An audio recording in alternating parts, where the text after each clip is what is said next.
held the oceans in his hands, who has numbered every grain of sand. Kings and nations tremble at his voice. All creation rises to rejoice.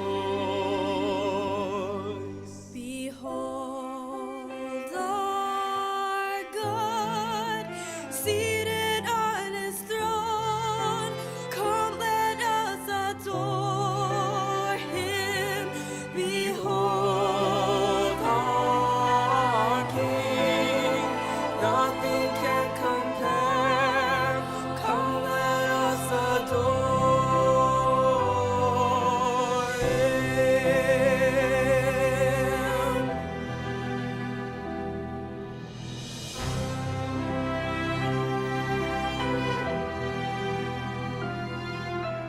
Who has given counsel to the Lord?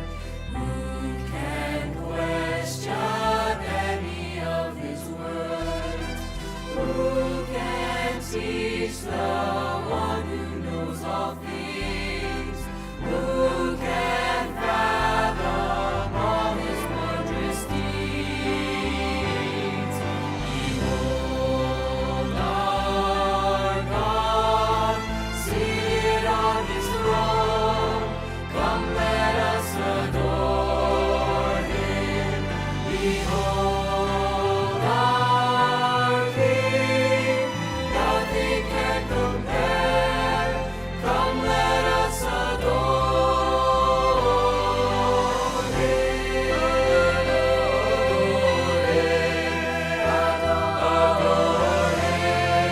Adore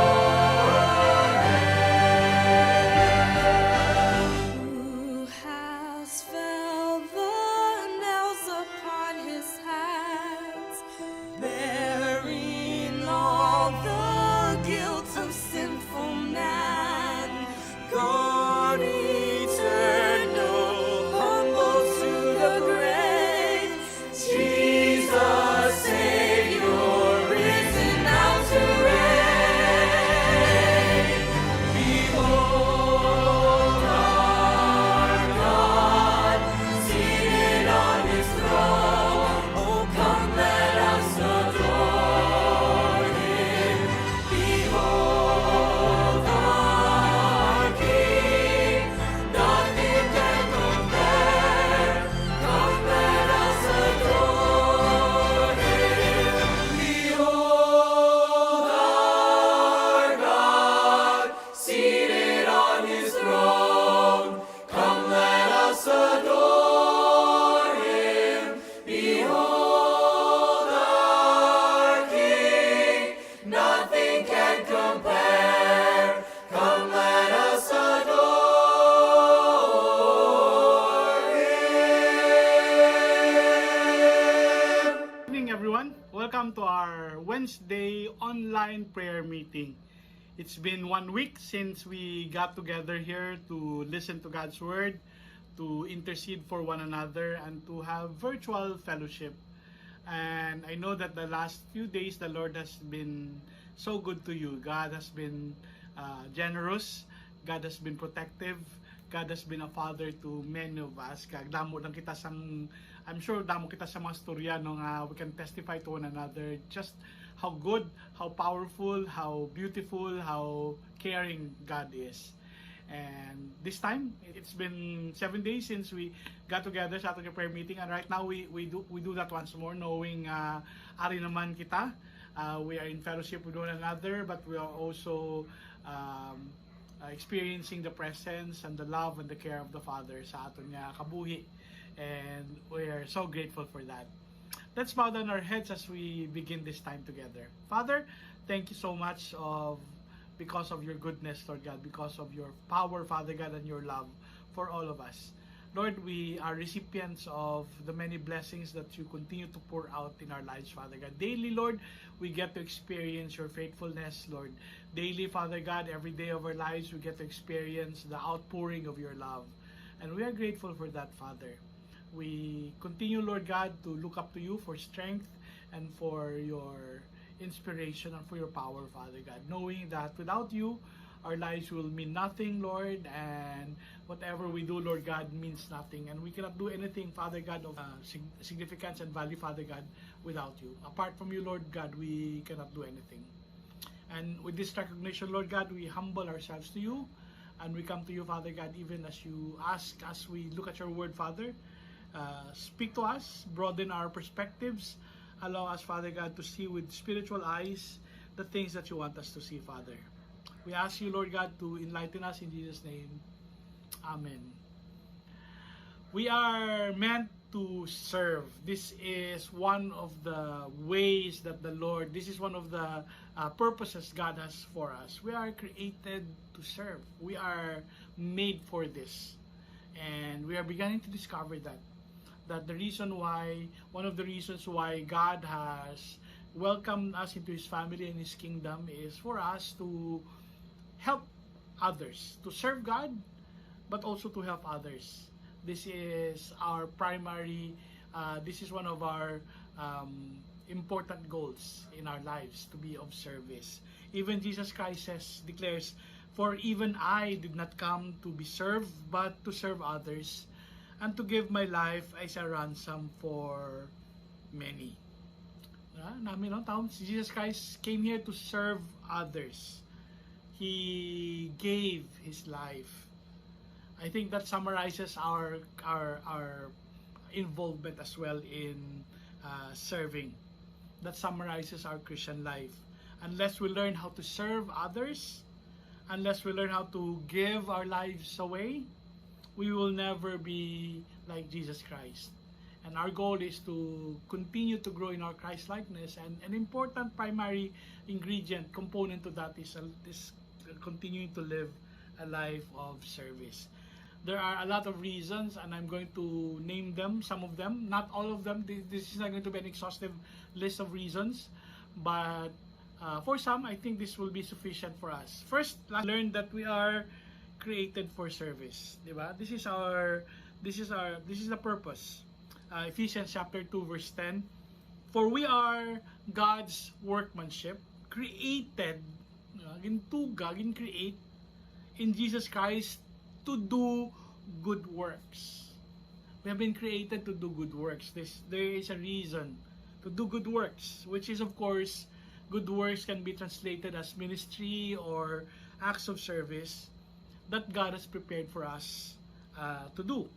And so the reason why we are created is because we are to serve. It's part of our design, and we can never find satisfaction or joy unless we align ourselves with the purposes where God has created us. We are created to serve.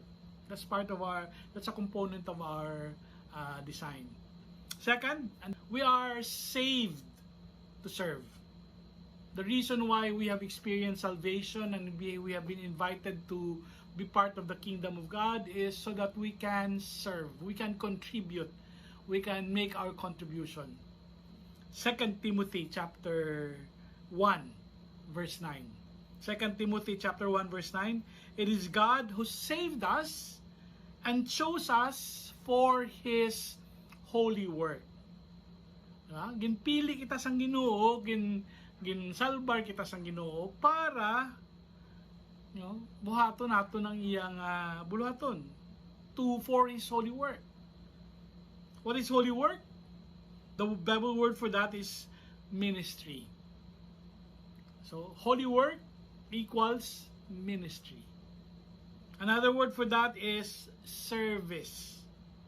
So anytime you see the word service in the Bible, it's actually synonymous with ministry. It can also be translated as ministry. So anytime you say the word ministry in the Bible, it says the same word for service. Parehon lang gid sila. Sometimes they translate it as service, sometimes they translate it as ministry. When you see the word servant, that's the same word as a minister. So mga ministers, hindi lang pastor, hindi lang missionary, kada isa sa aton. Hindi lang mga deacons, hindi lang council members, kada isa sa aton minister. Kada isa sa aton servant.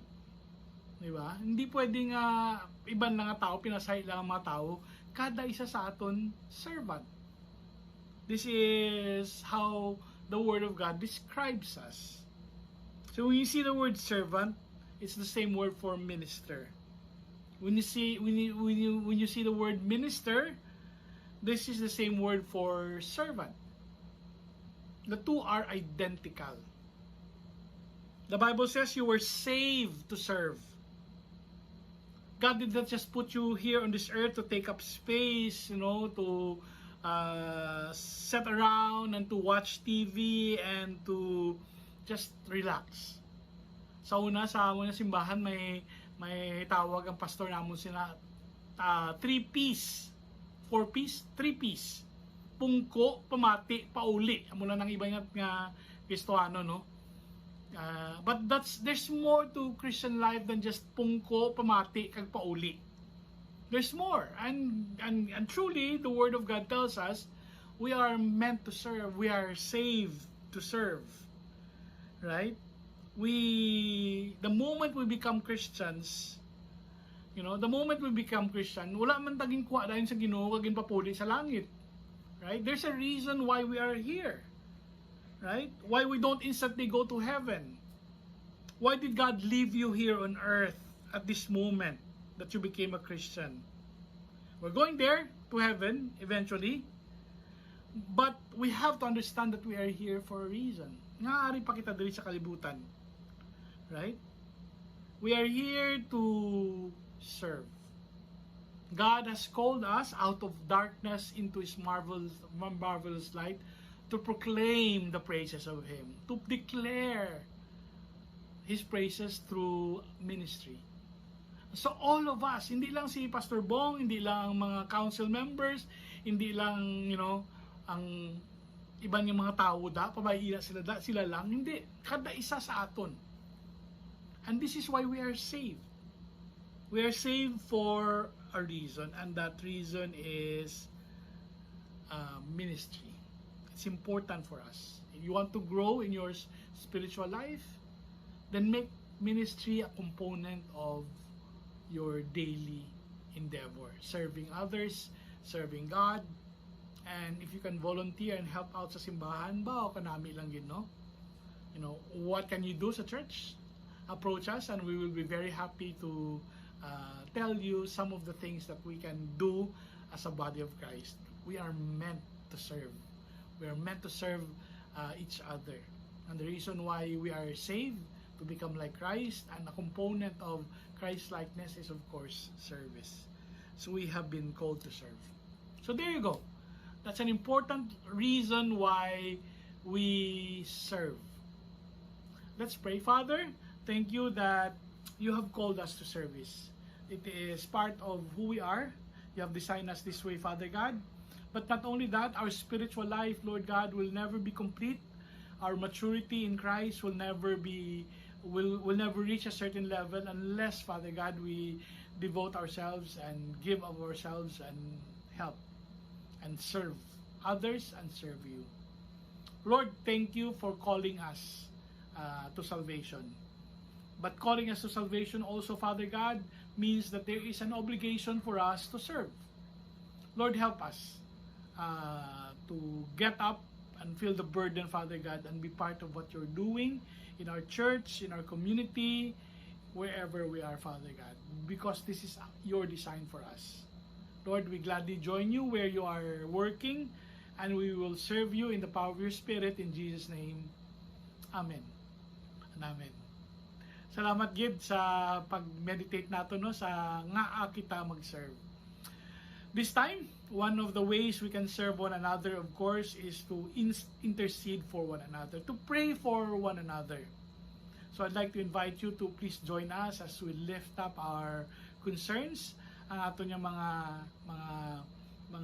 kinanglan nga ipalapit sa Ginoo.